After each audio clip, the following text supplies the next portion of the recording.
Hello students, my name is Raj.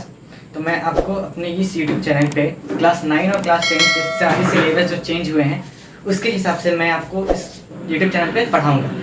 तो मैं कैसे पढ़ाने वाला हूँ कि आपको फर्स्ट डे, जैसे आज फर्स्ट डे, तो आज मैं आपको क्लास 10 के मैथ्स पढ़ाऊँगा और कल क्लास 9 के, तो अल्टरनेटिव चलेंगे दोनों।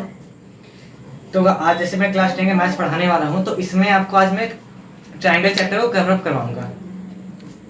हाँ, तो जैसे कि मैंने आपको बताया कि आज हम क्लास 10th के ट्राइंगल चैप्टर को कवर अप करवाने वाले हैं।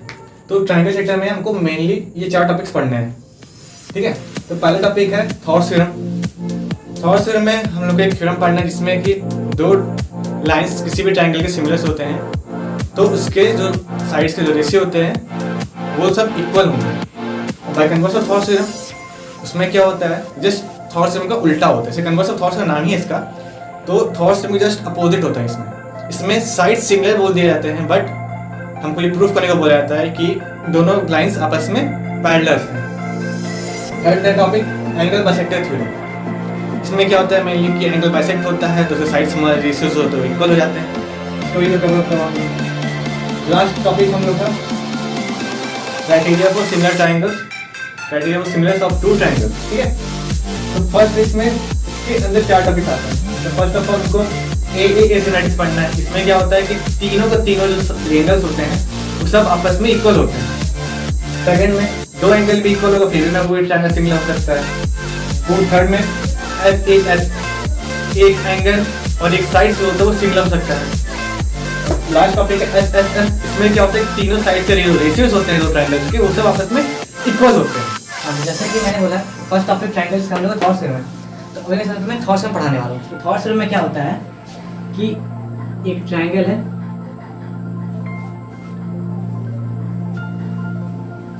A B C. A B C एक ट्रायंगल है। इसमें क्या है कि एक लाइन है डी ई जो कि तो जो डी जो लाइन है वो बी सी के पैरेलल है। ये हमको गिवन दिया हुआ है। तो गिवन में क्या हो गया मेरा,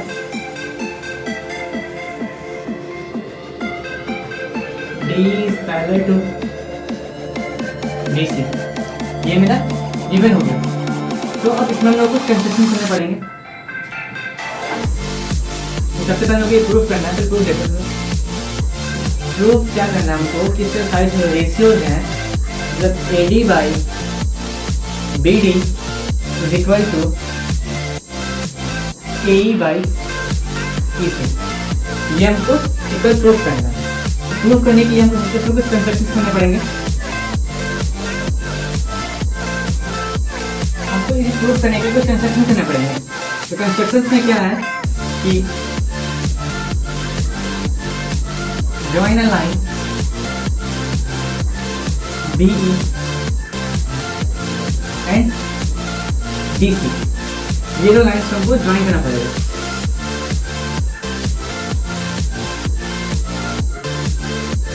और क्या करना हमको, तो draw a perpendicular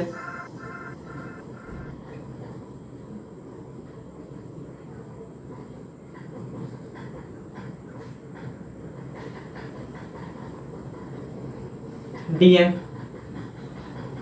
in AE।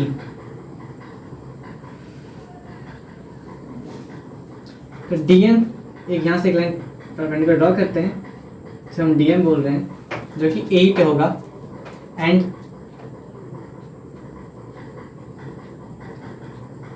एक लाइन EL ड्रॉ करें जो कि परपेंडिकुलर होगा AD पे, यहाँ से ऐसे।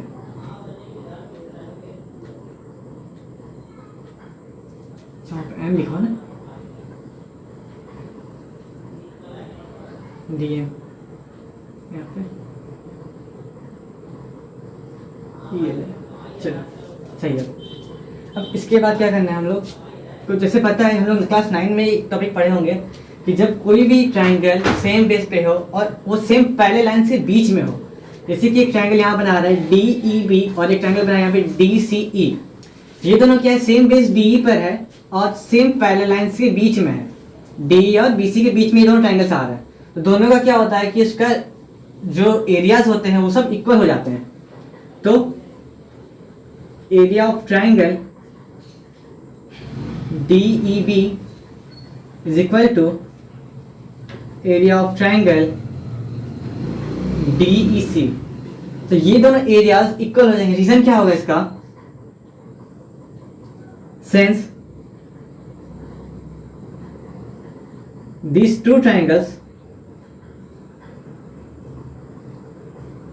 are lies in same base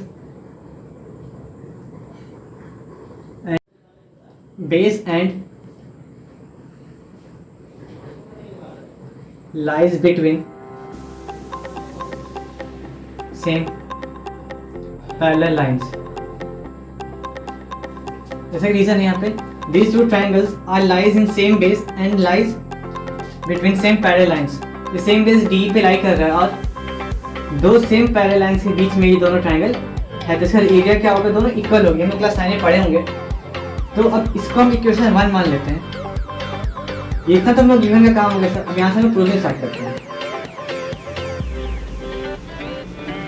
proof, यहाँ से हमें प्रूफ स्टार्ट करना है। तो इन ट्राइंगल ADE, अब हम लोग ADE ट्राइंगल लेते हैं। इससे हम लोग को देखा यहाँ पे दो परपेंडिकुलर है, और दो परपेंडिकुलर है तो दो बेसिस भी होंगे। एक परपेंडिकुलर यहाँ पे हमको दिख रहा है DM और एक परपेंडिकुलर दिख रहा है EL। तो अगर हम DM को लेंगे हाइट तो यहाँ पे बेस में होगा A, और वहीं पे अगर हम EL को हाइट लेते हैं तो बेस होगा AD। तो हम लोग यहाँ पे देखना पड़ेगा स्टार्टिंग हम लोग किसको लेते हैं। हम लोग जिसका मन करता है हम लोग उसको ले सकते हैं फर्स्ट में। तो हम बोलते हैं फर्स्ट फ्रॉम EL को हम लोग हाइट मान लेते हैं। Area of triangle ADE is equal to half into, अगर हम AE को हाइट मानते हैं तो बेस क्या होगा? मैं AD हाफ इंटू बेस क्या होगा यहाँ पे AD इंटू, अब हम लोग हाइट क्या बोलते हैं? EL को मानेंगे। हम लोग यहाँ पे EL ले लेते हैं, इसमें क्वेश्चन 1 बोल देते हैं। इसी तरीके से अभी हम लोग इसको बेस लिए है ना, तो हमको इसी के साइड वाले को दूसरा ट्राइंगल को लेना पड़ेगा। तो हम यहाँ पे AD बेस को लिए तो हम लोग यहाँ पे लेंगे DE और B को लेंगे। इन ट्राइंगल DEB, तब इसका एरिया निकालते हैं। Area of triangle DEB is equal to half into, अगर हम DEB का बात करें तो यहाँ पे बेस है वो मेरे DB है, बेस इंटू अब हाइट। अब देखते हैं हम लोग यहाँ पे ये ट्राइंगल है, यहाँ पे ये बेस हो रहा है। इससे हम लोग मालूम है कि अगर कोई ऐसा ट्राइंगल होता है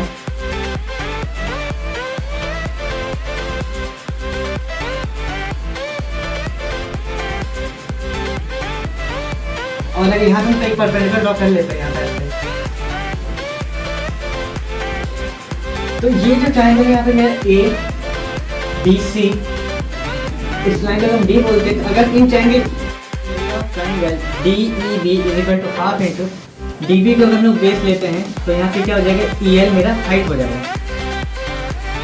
EL में यहाँ पे हाइट हो गया, इसको हम इक्वेशन 2 बोल देते हैं। तो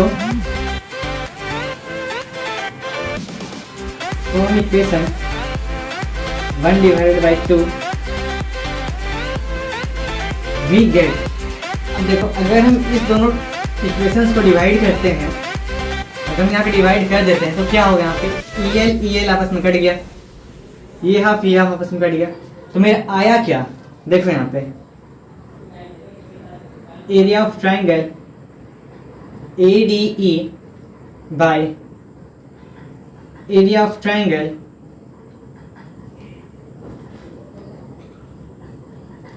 DEB इज इक्वल टू, यहाँ पे क्या बचा था? AD, यहाँ पे क्या बचा? DB। तो ये दोनों इक्वेशंस को अगर हम डिवाइड कर दे तो आता है area of triangle ADE by area of triangle DEB is equal to AD by DB। इस इक्वेशंस को हम इक्वेशन 3 मान लेते हैं।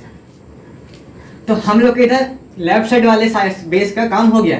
अब हम लोग आते हैं राइट साइड में। राइट साइड में आएंगे तो यहाँ पे फिर से हमको एक ट्रायंगल दिख रहा है ADE। रीजन हम राइट साइड की बात करते हैं, हमें बेस मेरा EA होगा, तो हम लोग इन ट्रायंगल ADE, तो इन ट्रायंगल ADE यहाँ पे एरिया क्या हो जाएगा, area of triangle ADE is equal to, फिर से भाई हाफ इंटू, यहाँ पे हम लोग बेस क्या बोल रहे हैं, EA को बोलेंगे बेस, EA इंटू हाइट क्या हो जाएगा, अगर हम EA को बेस हुआ तो हाइट यहाँ पे DM होगा, DM, इसको हम इक्वेशन 4 बोल देते हैं। तो area of triangle ADE is equal to क्या हो गया, area of triangle ADE is equal to half into EA मेरा बेस हो गया और DM मेरा हाइट हो गया। तो अब इसके बाद क्या करना हम लोग को, तो इसके बाद हम लोग आते हैं इन ट्रायंगल DEB। हम लोग इस ट्रायंगल बात कर चुके हैं, अब हम लोग आते हैं इस ट्रायंगल DEC में, इन ट्रायंगल DEC। तो अगर इस इन ट्रायंगल DEC में क्या होगा कि area of triangle DEC is equal to half into, अब जब DEC की हम लोग बात कर रहे हैं तो EC क्या होगा, अपना बेस हो जाएगा वहाँ पे, बेस इंटू हाइट। तो यहाँ पे अगर हम EC को अगर हम बेस बोलते हैं तो DM में जो होगा वो हाइट हो जाएगा, इसको हम इक्वेशन 6 बोलते हैं। तो अगर हम फ्रॉम इक्वेशन 5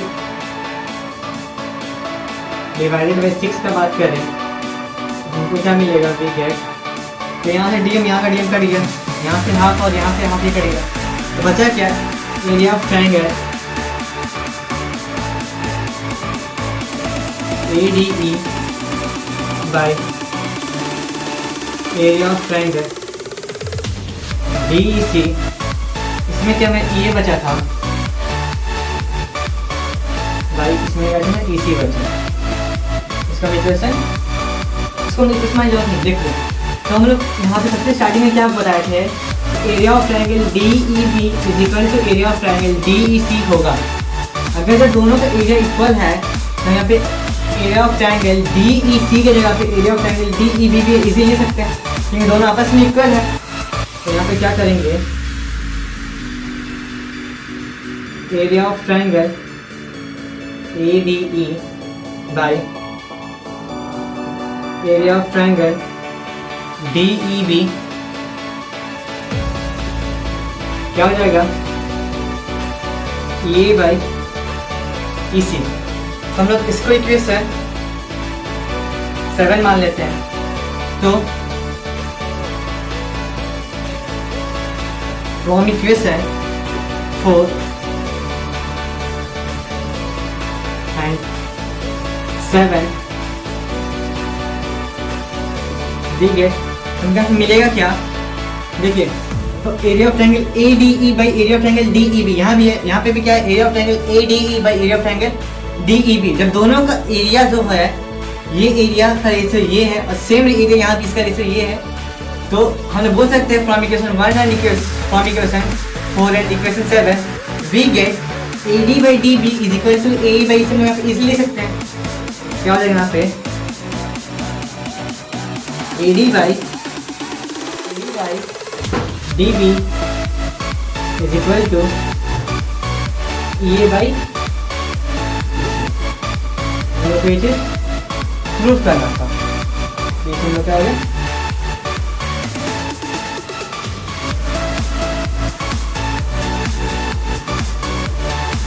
हम लोग यहाँ पे प्रूफ हो गया। अब इसी में क्या होता है, कभी कभी हम लोग को बोल दिया जाता है कि ये प्रूफ करो AD by AB is equal to AE by EC। कभी कभी क्या बोलता है कि AD by AB is equal to AE by EC, ये प्रूफ करो। इसमें करना कुछ नहीं है, जस्ट इसका रेसिप्रोकल करके by adding 1 in both side करते स्टार्टिंग से हम लोग ये चीज प्रूफ करना है। तो यहाँ पे क्या करेंगे, इसके जस्ट हम लोग क्या करते हैं, इसका रेसिप्रोकल करते हैं। उसका रेसिप्रोकल क्या हो जाएगा, dB by AD is equal to EC by EA। क्या करेंगे, by adding one both side.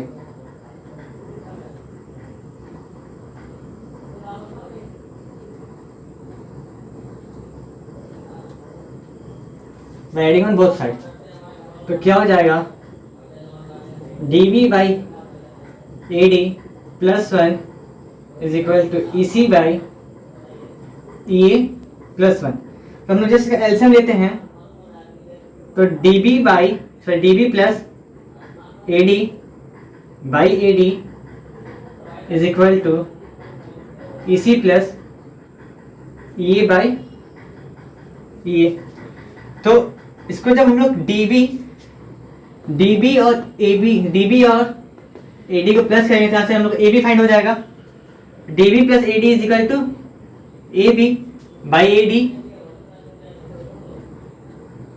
Is equal to EC plus EA। तो EC प्लस EA क्या हो जाएगा, ये मेरा AC हो जाएगा, AC बाई EA। अब देखिए हमको क्या प्रूफ करना था, AD by AB is equal to A by EC, but यहाँ से हमें निकला क्या है, AB by AD is equal to AC by EA। Just इसका रेसिप्रोकल चीज निकल गया हम लोग का। तो यहाँ से फिर से इसका हम लोग रेसिप्रोकल कर देते हैं। अगर हम लोग इसको यहाँ से रेसिप्रोकल करते हैं, इसके बाद यहाँ देख लेना, अगर हम इसको यहाँ से रेसिप्रोकल करते हैं तो क्या हो जाएगा, इसके बाद हम लोग इसको ऊपर देखते हैं तो क्या होगा, यहाँ पे इसे रेसिप्रोकल करेंगे, AD by AB is equal to AE by AC हो गया। हम लोग जस्ट ये चीज प्रूफ करना प्रूफ हो गया बस। तो आज के लिए हम लोग इतने काफी थॉट्स में पढ़ लेते हैं। अब नेक्स्ट क्लास में हम लोग बाई कन्वर्स ऑफ थॉट्स में पढ़ेंगे। जैसे यहाँ कुछ समझ में आया ठीक है, तो जो कुछ समझ में नहीं आया वो कमेंट कर देना और इस चैनल को लाइक सब्सक्राइब शेयर जो कुछ पॉसिबल हो करो।